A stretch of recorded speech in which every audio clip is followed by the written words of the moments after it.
المغیرات خلق اللہ، جو عورتیں اللہ تعالیٰ کی تخلیق کو بدلتی ہیں، اللہ تعالیٰ نے جیسا بنایا ہے اس کو بدل کر کے اپنے حساب سے بنانے لگتی ہیں، ایسی عورتوں پر اللہ کی لعنت ہو۔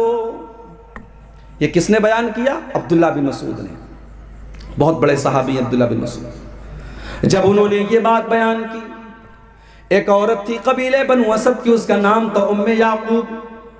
اس عورت کو پتا چلا کہ عبداللہ بن مسعود ایسی ایسی باتیں کر رہے ہیں، وہ عبداللہ بن مسعود کے گھر آتی ہے اور کہتی ہے بلغنی انک لعنت کیتا وکیتا، اے عبداللہ مجھے پتا چلا ہے کہ آپ ایسی ایسی عورتوں کا نام لے کر کے لعنت کر رہے ہیں۔ حضرت عبداللہ نے فرمایا بالکل صحیح سنا ہے تم نے، میں آج بھی لعنت کرتا ہوں، اور میں لعنت کیوں نہ کروں جس کے اوپر اللہ کے رسول نے لعنت کی ہے اور جس کا ذکر اللہ نے اپنی کتاب میں قرآن میں کیا ہے۔ او میری پیاری ماں بہنوں، اب ذرا غور سے سننا، میں جو بات بیان کرنے جا رہا ہوں۔ جب اس عورت نے یہ سنا کہ حضرت عبداللہ یہ فرماتے ہیں کہ جن عورتوں کے اوپر قرآن میں لعنت کی گئی ہے میں ان عورتوں کے اوپر لعنت کیوں نہ کروں، تو وہ عورت کیا جواب دیتی ہے؟ وہ کہتی ہے قرأت ما بین الدفتین، اے عبداللہ میں نے پورا قرآن پڑھا ہے، سورہ فاتحہ سے لے کر کے سورہ ناس تک، الحمدللہ رب العالمین سے لے کر کے من الجنت والناس تک۔ اے عبداللہ میں نے پورا قرآن پڑھا ہے، لیکن پورے قرآن میں مجھے کہیں پر ایسی عورتوں کا ذکر نہیں ملا، آپ یہ کہاں سے بیان کر رہے ہیں؟ اس سے پتہ یہ چلا کہ وہ عورت قرآن کی حافظہ تھی۔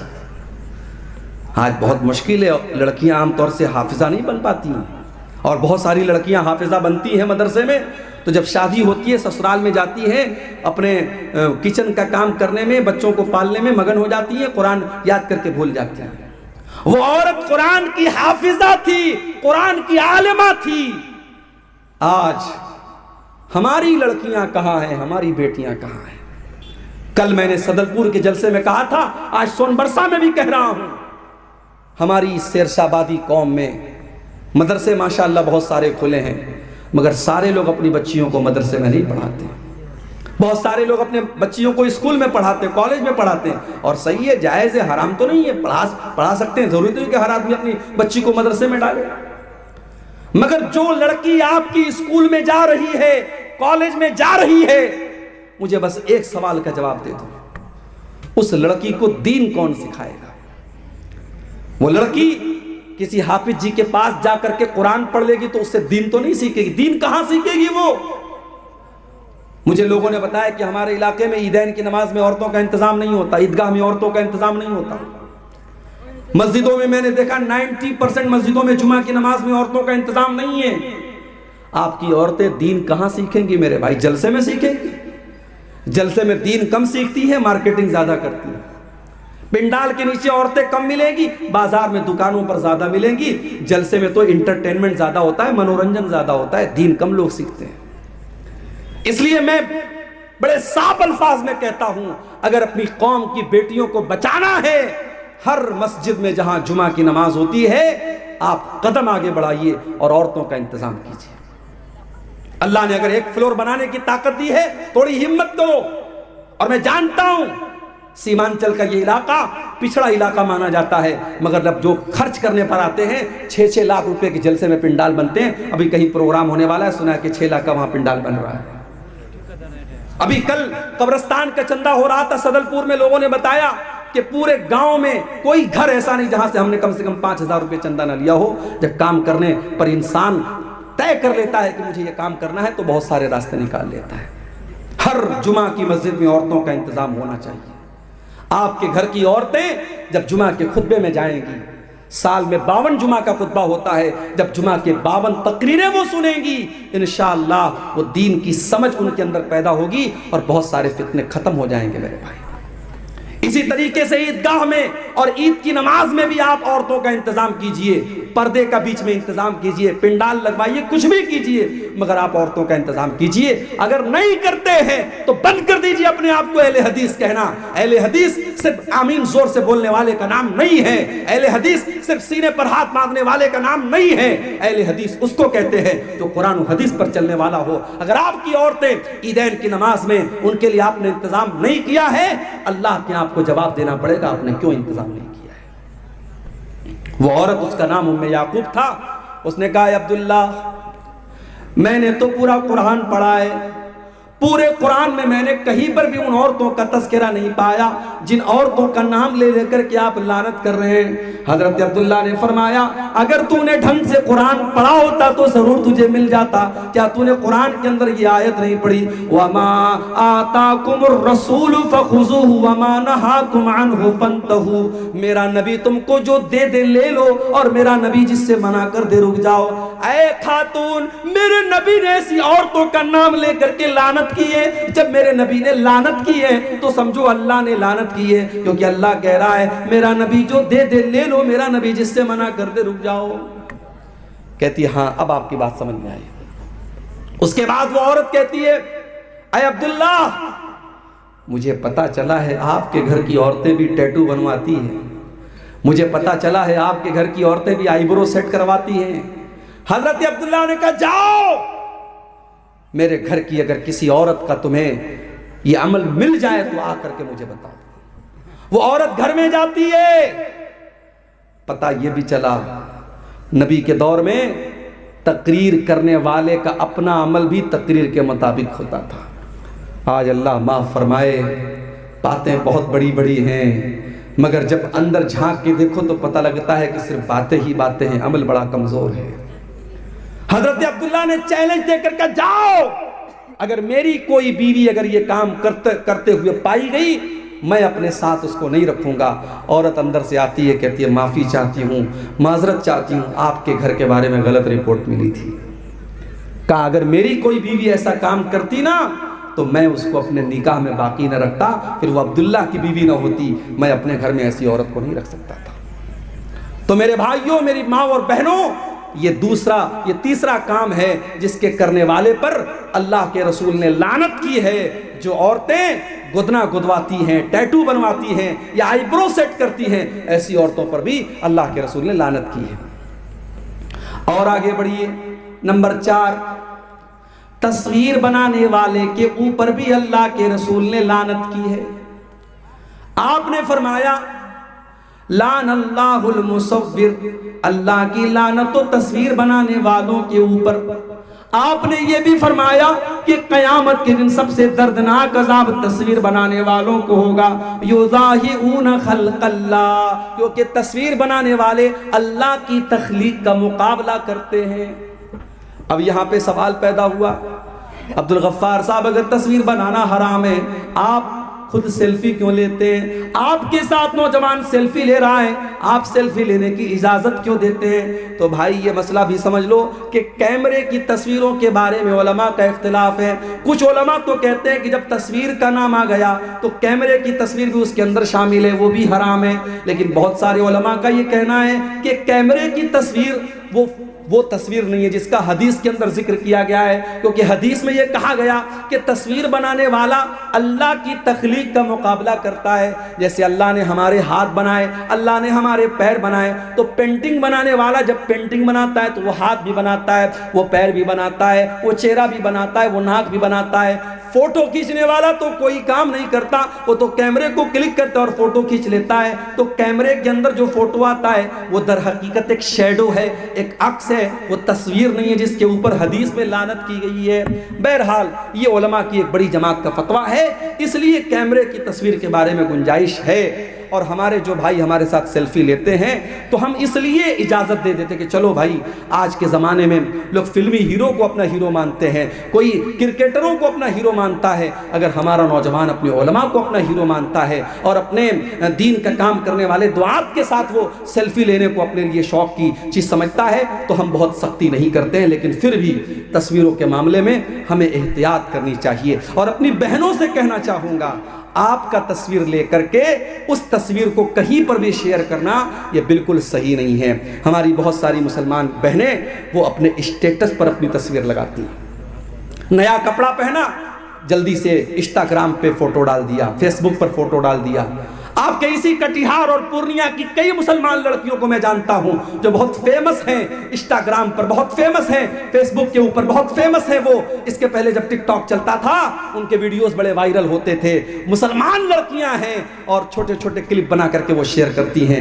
جائز نہیں ہے میری بہنوں آپ کا اپنے جسم کو اور اپنے چہرے کو کسی غیر کے سامنے دکھانا، یہ جائز نہیں ہے۔ اور سوشل میڈیا تو ایک پبلک پلیٹ فارم ہے، کوئی بھی دیکھ سکتا ہے، وہاں پر تو اس طریقے کی چیزیں ڈالنا بالکل بھی جائز نہیں ہے۔ تو تصویر کے معاملے میں بھی ہم بہت احتیاط کریں۔ 4 چیزیں ہو گئی۔ نمبر 5، اللہ کے نبی کے صحابہ کی کو برا بھلا کہنے والے کے اوپر بھی اللہ کی لعنت ہوتی ہے۔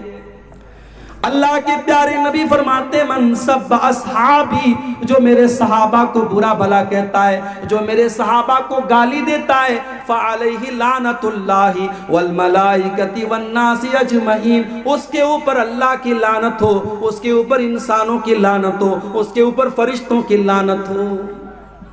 صحابہ کو برا بھلا کہنے والا ملعون ہے، اس کے اوپر لعنت ہو، یہ نبی کے الفاظ ہیں۔ میرے پیارے ساتھیوں، قیامت تک کوئی جتنا بھی نیک اور متقی بن جائے، کوئی ایک صحابی کے پاؤں کی دھول کے برابر بھی نہیں ہو سکتا، کیونکہ صحابہ وہ لوگ ہیں جنہوں نے اللہ کے نبی کا دیدار کیا ہے، جنہوں نے اللہ کے نبی سے ملاقات کی ہے۔ ہم صحابہ کے برابر نہیں ہو سکتے، ہم صحابہ کے جیسے نہیں ہو سکتے۔ اور آگے بڑھو، اللہ کی لعنت کا حقدار بنانے والا ایک اور کام ہے رشوت لینا اور دینا۔ اللہ کے نبی فرماتے ہیں لعن اللہ الراشی والمرتشی، رشوت لینے والے پر بھی اللہ کی لعنت اور رشوت دینے والے پر بھی اللہ کی لعنت۔ شیخ صاحب، بغیر رشوت دیے بجلی کا میٹر نہیں لگتا، بغیر رشوت لیے کسی زمین کا کاغذ پاس نہیں ہوتا، بغیر رشوت لیے زمین کی رجسٹری نہیں ہوتی۔ ٹھیک ہے، جہاں مجبوری ہے اور وہ کام ایسا ہے کہ آپ اگر رشوت نہیں دیں گے کام نہیں ہوگا، وہ الگ میٹر ہے۔ لیکن اپنے فائدے کے لیے رشوت دینا اور اپنی آسانی کے لیے رشوت دینا، وہ کام بغیر رشوت دیے ہو سکتا تھا، پھر بھی رشوت دے کے اپنا کام جلدی سے کرا لینا یہ غلط ہے۔ مدرسوں میں نوکریاں ہو رہی ہیں، وہاں پر بھی رشوتیں چل رہی ہیں، اور ایک انسان حقدار ہے، اس کے پاس ڈگری ہے، علم ہے، سب کچھ ہے، 5 لاکھ روپیہ مدرسے کی کمیٹی کو نہیں دے گا، مدرسے والے اس کو نہیں رکھیں گے، اور اس نے اگر نہیں دیا مدرسے والے ایسے انسان کو رکھیں گے جو 5 لاکھ روپیہ دے دے، چاہے وہ انگوٹھا چھاپ ہی کیوں نہ ہو، فرضی ڈگری لے کے آیا ہو، تب بھی اس کو رکھ لیں گے۔ علماء نے یہ بھی لکھا ہے جہاں یہ حالات پیدا ہو جائیں اور آپ کو پتا ہو اگر ہم نے یہاں رشوت نہیں دی، ہم نے پیسہ نہیں دیا، تو یہاں ایک حقدار کا حق مارا جائے گا اور ایک نالائق آدمی اس عہدے پر اور اس چیز پر قابض ہو جائے گا۔ وہاں مجبوری کی وجہ سے، چونکہ رشوت دے کوئی شوق سے نہیں دیتا ہے، لینا یہ شوق ہو سکتا ہے، لینے والا اختیار سے لیتا ہے، دینے والا ہمیشہ مجبوری میں دیتا ہے، تو رشوت دینے والا ایسی مجبوری کے کیس میں اس کی اللہ تعالیٰ کیا اس کو چھوٹ مل سکتی ہے۔ مگر عام حالات میں مسئلہ یہی ہے، رشوت لینے والا اور رشوت دینے والا دونوں کے بارے میں اللہ کے نبی نے لعنت کا لفظ استعمال کیا۔ اور آگے بڑھیے، شراب پینے والے کے اوپر بھی اللہ کے نبی نے لعنت کی، اور صرف شراب پینے والے پر نہیں، آپ نے فرمایا شراب جس پھل سے بنتی ہے اس پھل سے رس نکالنے والے پر بھی اللہ کی لعنت، اور جو انسان اس رس کو نچوڑ رہا ہے، اس پھل میں سے، اس انگور میں سے رس کو نکال رہا ہے اور جو اپنے برتن میں نکلوا رہا ہے، دونوں کے اوپر اللہ کی لعنت۔ اور اسی طریقے سے آپ نے فرمایا وبائعہا، شراب کے بیچنے والے پر بھی اللہ کی لعنت، وحاملہا، شراب کا برتن اٹھانے والے پر بھی اللہ کی لعنت، والمحمولۃ الیہ، اور شراب کا برتن جس کے پاس لے کے جایا جا رہا ہے اس کے اوپر بھی اللہ کی لعنت، والمشتری لہا، اور شراب خریدنے والے کے اوپر بھی اللہ کی لعنت، والمشترات لہو، اور جس کے لیے شراب خریدی جا رہی ہے اس کے اوپر بھی اللہ کی لعنت۔ بڑے بڑے 5 اسٹار ہوٹلوں میں شراب بھی پروسی جا رہی ہے اور کولڈ ڈرنک بھی پروسی جا رہی ہے۔ میں کہتا ہوں ایسے ہوٹلوں میں جانا ہی نہیں چاہیے۔ بنارس میں بہت بڑا ہوٹل ہے، تاج ہوٹل، بنارس کا سب سے بڑا ہوٹل ہے۔ مجھے لوگوں نے بتایا وہاں سور کا گوشت بھی ملتا ہے، بکرے کا گوشت بھی ملتا ہے۔ میں نے کہا یار جب سور کا گوشت اور بکرے کا گوشت دونوں ملتا ہے تو ظاہر ہے کچن تو ایک ہے، برتن تو ایک ہے، پکانے والا اسی برتن میں مٹن پکا رہا ہے اور اسی برتن میں پورک پکا رہا ہے۔ میں نے کہا اللہ کی قسم میں کبھی کسی ایسے ہوٹل میں کھانے کو پسند نہیں کروں گا، نہیں کھانا چاہیے میرے بھائی۔ شراب کا معاملہ بہت خطرناک ہے۔ کبھی باہر میں کہیں گھومنے پھرنے جاتا ہوں اگر اور کسی ہوٹل میں گیا اور صرف شراب کی بوتل نظر آ گئی تو وہیں سے طبیعت میں کراہیت آ جاتی ہے، وہاں سے ہم نکل جاتے نہیں۔ نیپال ایک مرتبہ گیا، نیپال میں تو لوگ بتاتے پانی کم شراب زیادہ بکتی ہے، ہر ہوٹل میں شراب نظر آ رہا تھا، پریشان ہو گیا۔ بڑی مشکل سے ایک ہوٹل ملا، ایک انڈین کا ہوٹل تھا، جین کا ہوٹل تھا، وہ بالکل پیور ویج ہوٹل تھا اور اس کے باہر لکھا تھا ہمارے یہاں شراب نہیں ملتی ہے۔ ہم لوگوں نے دوست لوگ تھے، ہم لوگوں نے اس ہوٹل میں جا کے کھانا کھایا۔ پرہیز کرنا چاہیے میرے بھائی، بچنا چاہیے۔ شراب پینا ہی حرام نہیں ہے، شراب میں کسی طریقے کا سپورٹ کرنا یہ بھی حرام ہے۔ اور آگے بڑھیے، نمبر 8، اللہ کی لعنت کا حقدار بنانے والا 8واں کام، لعن اللہ المتشبہین بالرجال من النساء، اللہ کی لعنت ایسی عورتوں کے اوپر جو مردوں کی نقل کرتی ہیں، وَلَعَنَ اللَّهُ الْمُتَشَبِّهَاتِ مِنَ النِّسَاءِ بِالرِّجَالِ، اور اللہ کی لعنت ایسے مردوں کے اوپر جو عورتوں کی نقل کرتے ہیں۔ عورتیں ہیں پینٹ اور ٹی شرٹ پہن رہی ہیں، پینٹ اور شرٹ پہن رہی ہیں، ٹائٹ کپڑے پہن رہی ہیں، یہ مردوں کی مشابہت نہیں ہے۔ چھوٹے چھوٹے بال کٹوا کے ایسا لگ رہا ہے کوئی مرد جا رہا ہے۔ بعض عورتوں کو دیکھیے، کبھی کبھی کہیں ٹکٹ لینے کھڑے ہو جاؤ، لائن میں کوئی عورت کھڑی رہتی ہے اور پینٹ اور شرٹ پہنے ہیں اور چھوٹے چھوٹے بال ہے، پیچھے سے سمجھ میں نہیں آتا کہ محترم ہے کہ محترمہ ہے۔ آدمی کنفیوز ہو جاتا ہے کہ یہ آدمی ہے کہ عورت ہے۔ ایسی عورتوں پر لعنت کی اللہ کے رسول نے، اور ایسے مردوں کے اوپر بھی اللہ کی لعنت ہو جن کو بس لپسٹک لگانا باقی ہے۔ ہجڑے تو ایسے ہی بن گئے، داڑھی واڑی تو بالکل صاف ہے، اور بال بھی ماشاءاللہ بعض لڑکوں کے دیکھو تو کافی بڑے بڑے رہتے ہیں۔ آج کل بال 2 ٹائپ کے چلتے ہیں، ایک بالکل لیڈیز کٹ بال اور ایک سور کٹ بال جو آدھا ٹکلا رہتا ہے آدھا بال رہتا ہے، وہ بھی حرام ہے، یاد رکھو۔ تو یہ 2 ٹائپ کے بال بھی ہمارا نوجوان رکھتا ہے۔ بعض نوجوانوں کو دیکھتا ہوں کانوں میں بالی بھی پہنے رہتے ہیں، کانوں میں بھی چھید کروائے رہتے ہیں، کہتے ہیں فیشن ہے مولوی صاحب، سونے کی چین بھی گلے میں ڈالا ہوا، فیشن ہے مولوی صاحب۔ ابھی یہ فیشن آیا ہے، کل لپسٹک کا فیشن آئے گا، لپسٹک بھی لگائے گا یہ، پرسوں فیشن آئے گا نیل پالش لگاؤ، یہ نیل پالش بھی لگائے گا۔ اللہ کی لعنت ہو ایسے مردوں کے اوپر جو عورتوں کی مشابہت اختیار کرتے ہیں، جو عورتوں کی طرح بات چیت کرتے ہیں۔ اور بعض لڑکوں کے اندر میں نے دیکھا بچپن سے اگر والدین کنٹرول نہیں کرتے، عورتوں کے انداز میں بات چیت کرتے ہیں تو بڑے ہونے کے بعد عورتوں جیسی صفات پیدا ہو جاتی ہے۔ مرد کو مرد ہی رہنا چاہیے میرے بھائی، اس کے انداز اور اس کو کپڑے۔ بعض ہمارے رشتہ داروں میں ہم نے ایک جگہ دیکھا، ایک لڑکی تھی، بچپن سے اس کے والدین لڑکے کا کپڑا پہناتے تھے۔ آج وہ لڑکی 20 سال کی ہو گئی، ماں باپ چاہتے ہیں لڑکی شلوار سمیج پہنے، لڑکی عورتوں کا کپڑا پہنے، مگر بچپن سے اس کو لڑکوں کا کپڑا پہنایا ہے۔ آج 20 سال کی لڑکی ہوگی، آج بھی وہ لڑکوں کا کپڑا پہنتی ہے، تو یہ جائز نہیں ہے میرے بھائی، اللہ کے نبی نے لعنت کی ہے۔ اور آگے بڑھیے، جو بیوی اپنے شوہر کا حق ادا نہ کرے، شوہر کی جسمانی خواہش کو پورا کرنے سے انکار کر دے بلا کسی مجبوری ہو الگ بات ہے، بیوی بیمار ہے یا کوئی نیچرل پرابلم ہے الگ بات ہے، بغیر کسی مجبوری کے شوہر کی جسمانی خواہش کو پورا نہ کرنے والی عورت کے اوپر بھی اللہ کی لعنت ہوتی ہے۔ بخاری اور مسلم کے الفاظ ہیں، اللہ کے پیارے حبیب صلی اللہ علیہ وسلم فرماتے ہیں اذا دعا الرجل امرأته الى فراشه، جب انسان اپنی بیوی کو اپنے بستر پر بلائے، فبات فابت، تو عورت انکار کر دے، فبات وہو غضبان علیہا، اور شوہر اس حال میں رات گزارے کہ بیوی سے ناراض ہے، اگر شوہر اسی طریقے سے رات گزار دے، لعنتھا الملائکۃ حتی تصبح، تو صبح تک فرشتے لعنت کرتے رہتے ہیں ایسی عورت کے اوپر۔ لیکن یہ بات یاد رکھو، اسلام میں ون وے ٹریفک نہیں ہے۔ اگر عورت کے اوپر یہ فرض ہے کہ وہ مرد کے ایموشنز اور جذبات کا خیال رکھے، تو مرد کو بھی چاہیے کہ وہ عورت کے جذبات کا خیال رکھے۔ یہ نکاح ہے بھائی صاحب، یہ کوئی زبردستی کا سودا نہیں ہے۔ شوہر بیوی کے جذبات کا خیال رکھے، بیوی شوہر کے جذبات کا خیال رکھے، بیوی کو مشین نہ سمجھا جائے، بیوی کو بچہ پیدا کرنے والی مشین نہ سمجھا جائے، اور بیوی کے ساتھ جانوروں جیسا سلوک نہ کیا جائے، یہ بات بھی یاد رکھی جائے۔